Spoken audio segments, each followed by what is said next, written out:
इन सारे सबूतों को नहीं मानेगी तो देश पूरा हम सब मिलके सड़क पर आंदोलन करेंगे। और जब तक ये सही नहीं होगा तब तक किसी सूरत में इस बार चुनाव होने नहीं देंगे। ईवीएम तो होने ही नहीं देंगे ईवीएम से। इसी के आधार पर ये बेईमान इलेक्शन कमीशन वोट इलेक्शन कराना चाहता है, जो हम किसी सूरत पर भी होने नहीं देंगे जब तक ये डाटा पूरा का पूरा सही नहीं हो। मैं दिल्ली का डाटा भी इन्होंने जो दिया इलेक्शन कमीशन ने 4% के हिसाब से, जो 18-19 साल के वो होने चाहिए। मैं एक दो कह देता हूं आपको, देन उसके बाद में आपको पता लग जाएगी कि क्या क्या वोटर लिस्ट में हेर फेर है। और इसी जो गलत वोटर लिस्ट होगा और इसके विषय में बाकायदा इलेक्शन कमिश्नर तीनों के खिलाफ, जो कलेक्टर्स हैं हर जिले के, क्योंकि वो सब इन्वॉल्व हैं इसमें, और स्टेट के जो इलेक्शन कमिश्नर, जो इलेक्शन ऑफिसर्स हैं, सबके खिलाफ एफआईआर कराई जाएगी आईपीसी की धाराओं में। सबके खिलाफ, बख्शा किसी को जाएगा नहीं। वो क्या है दिल्ली का, आप देखें, मैं बताता हूं। दिल्ली की बुराड़ी जो है, मैं सिर्फ उस बुराड़ी विधानसभा का बताता हूं, बाकी मेरे पास सारा है डाटा। सो बुराड़ी विधानसभा में जो सेंट्रल डिस्ट्रिक्ट में पड़ती है, इलेक्टोरल जो मिले 3,83,271। वेरीफाई कितने का किया? 3,83,271 सबको वेरीफाई कर लिया। शिफ्ट कितने हुए? 574। और मर कितने गए? 0, कोई नहीं मरा। और दोनों मिला के कितने हो गए? 574। तो वोट कितनी कटनी चाहिए थी? 574। काटी कितनी गई? 285। बाकी क्यों नहीं काटी गई? अब आगे आ जाइए। जो 18 से 19 साल के वोटर हैं जो आइडेंटिफाइड किए गए, वो थे 4,635। जो फॉर्म 6 के माध्यम से ईआरओ नेट से मिले, वो थे 319। यानी कि टोटल जो ये हैं लगभग 5,000 हैं जो 18 से 19 साल के वोटर हैं।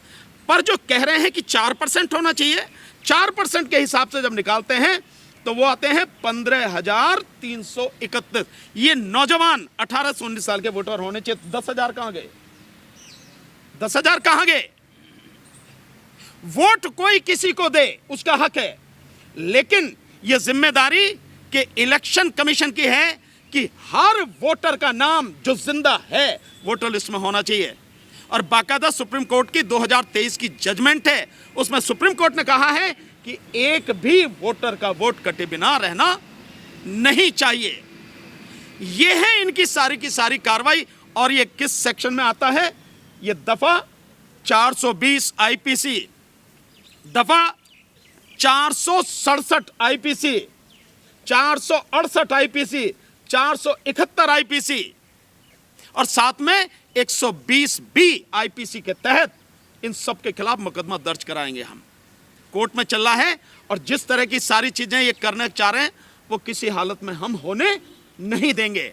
हमारी बात को वेरीफाई करने के लिए पूरा इलेक्शन कमीशन की वोटर लिस्ट नेट पर पड़ी है। इलेक्शन कमीशन की साइट पर जाओ, आप निकाल के देखो, आपको सारी चीज अपने आप से वेरीफाई करो। आप, हम जो कह रहे हैं, हम तो डॉक्यूमेंट के साथ कह रहे हैं, हमारे पास सारे पेपर हैं, लेकिन आप वहां जाके सब कुछ करो। और किस तरह से ये सारे के सारे कलेक्टर, एडीएम और एसडीएम ये फंसेंगे, क्योंकि वोटर लिस्ट जिले में बनाना, विधानसभा में बनाना, तैयार करवाना, ये उनकी जिम्मेदारी है। और कलेक्टर ही सर्टिफिकेट इशू करता है। क्या इस सर्टिफिकेट इशू करता है वो मैं आपको एक बार पढ़ के सुनाता हूं, जो हर कलेक्टर उसकी जिम्मेदारी है, जब वो देता है कि बिना इस लेटर के वो दे नहीं सकता। देखिए, और ये सब हमने आरटीआई में लिया हुआ है, ये सारा, ये देखें आप, ये वो सर्टिफिकेट है जिसे जिले का कलेक्टर इशू करता है, जिस समय वो फाइनली कहता है कि सबकी जांच कर ली घर घर जाके और सब कुछ बिल्कुल सही है। और अदालत भी अगर, लेकिन इसके बिना भी नहीं होने देंगे। क्या है, मैं पढ़ के सुनाता हूं, थोड़ा सा सही रहेगा आपको। यह है भारत निर्वाचन आयोग के निर्देशानुसार। कब दिए निर्देश? दिनांक 21/7/2023 से 21/8/2023 को तक घर घर सत्यापन की कार्रवाई के संबंध में समस्त निर्वाचक रजिस्ट्रीकरण अधिकारियों, सहायक निर्वाचक रजिस्ट्रीकरण अधिकारियों से प्राप्त किए जाने वाला प्रमाण पत्र प्रमाण पत्र है, ये देते हैं।